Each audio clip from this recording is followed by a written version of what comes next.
नामक गांव में एक गरीब किसान रहता था। वो बड़ी मेहनत करके अपने खेत में फसल उगाता था। उसका नाम था किट्टू।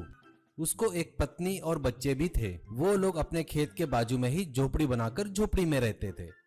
किट्टू के पिताजी ने बहुत सारा कर्जा करके रखा था। उसे चुकाने के लिए किट्टू बहुत मेहनत करता था और परेशान भी रहता था। फसल में जो भी उगाया उसको बाजार में बेचकर घर आता था।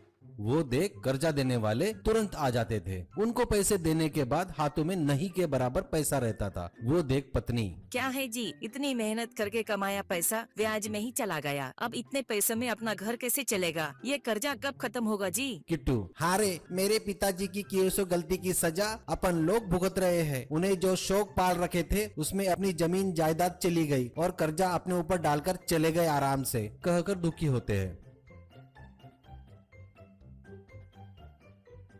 एक दिन कर्जा देने वाला एक आदमी को लेकर किट्टू के पास आता है और उनसे कहता है, बेटा किट्टू, तुम हमारा कर्जा चुका नहीं सकते, ये हमें समझ में आ गया। इसीलिए तुम्हारे पिताजी ने तुम्हारे घर के पेपर मेरे पास गिरवी रखे थे ना, मैं वही ले लेता हूँ। इसके बदले में मैंने तुम्हें जो पैसे दिए थे, इससे तुम्हारा कर्जा चुकता हो गया। दूसरा आदमी, तुम्हारे पिताजी ने तुम्हारे खेत के पेपर मेरे पास रखे थे, वो भी मैंने इसे दे दिया है। अब तुम्हें मुझे पैसे देने की जरूरत नहीं है। किट्टू, ये क्या बोल रहे हो जी आप लोग? ब्याज तो देता ही आ रहा हूँ ना मैं, फिर बेचना क्यों? मैं इसके लिए तैयार नहीं हूँ। ये सुन आया हुआ व्यक्ति, बेटा तुम बेमतलब ही चिल्ला रहे हो, अब कोई फायदा नहीं। अब तुम तुरंत घर और अपना खेत छोड़कर चले जाओ, नहीं तो मेरे आदमियों से खाली करवाता हूँ। तू मुझे नहीं जानता शायद, प्यार से बता रहा हूँ, सुन ले, ऐसा कहता है।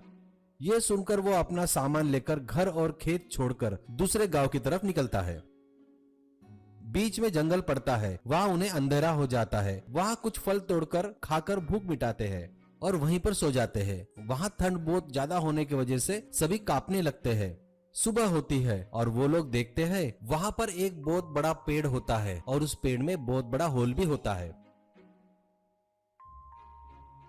वो लोग अंदर जाकर देखते हैं तो उन्हें वो बड़ा पसंद आता है। किट्टू अपनी पत्नी से कहता है, अपन पड़ोस के गांव में जाकर काम करने से अच्छा है यहीं रहकर जंगल में मिलने वाले जंगली कंद और शहद जमा करके बेचते हैं तो पैसा अच्छा आएगा। पत्नी, सही बोल रहे हो जी, वहाँ जाकर काम करने से तो अच्छा है यही थोड़ी मेहनत करेंगे तो अच्छा रहेगा।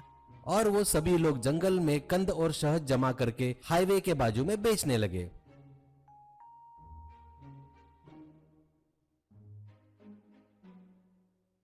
उस पेड़ घर में रहकर बाहर खाना बना के खाते थे और पेड़ के अंदर जाकर सोने लगे।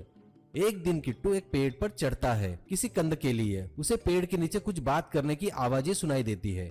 नीचे कुछ चोर लोग बातें करते रहते हैं। उसका नाम था नायक। सब लोग ध्यान से सुनो, मुझे लगता है अपना ठिकाना पुलिस को पता चल गया है, इसलिए हमें दूसरा ठिकाना ढूंढना पड़ेगा। अगर किसी को कोई अच्छा ठिकाना पता हो तो बताओ, अपना और अपने लोगों का चोरी का माल लेकर वहाँ चलेंगे। इसमें से एक बंदा बोलता है, मैंने यहाँ से कुछ दूर पर एक बहुत बड़ा पेड़ देखा है, उसमें एक बहुत बड़ा होल है, मुझे लगता है वो अपने लिए ठीक रहेगा। ऐसा कहता है नायक। ऐसा है क्या? लेकिन बरोबर देखा ना, वहाँ कोई रहता तो नहीं ना? नहीं भाई, वहाँ कोई नहीं रहता, खाली है वो जगह। उसे देख के भी बहुत दिन हो गए, एक बार मैं जाके चेक करके आता हूँ। ऐसा बोलकर वो सभी लोग वहाँ से चले जाते हैं। उसके जाने के बाद पिट्टू पेड़ पर से ही कूदता है और घर की तरफ तेजी से भागने लगता है और घर जाकर सबसे कहता है, मैं जैसा बोलूंगा वैसा ही करो, ठीक है? ऐसा कहता है।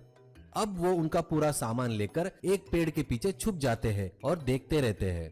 तभी वहाँ एक चोर आकर अच्छे से देखता है, चेक करता है और वहाँ से चला जाता है। कुछ देर बाद वो चोर लोग लूटा हुआ धन बोरे में लाकर वहाँ रखते हैं और उस घर में रख देते हैं। ये सब किट्टू और पूरे लोग चुपके से देख रहे थे। सामान रखकर चोर वहाँ से चले गए। किट्टू चलो कहते ही सभी लोग उसके साथ वहाँ पर आते हैं। अंदर जाकर देखते हैं तो बहुत सारे बोरे रखे हुए थे।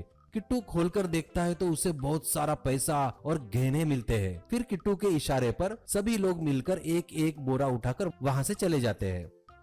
फिर चोर लोग वहाँ आते हैं पर उनके बोरे कम हो गए, उनको ध्यान में नहीं आता। अब किट्टू उन पैसों से बड़ा बंगला, कार सब खरीदता है और ठाठ से जीता है।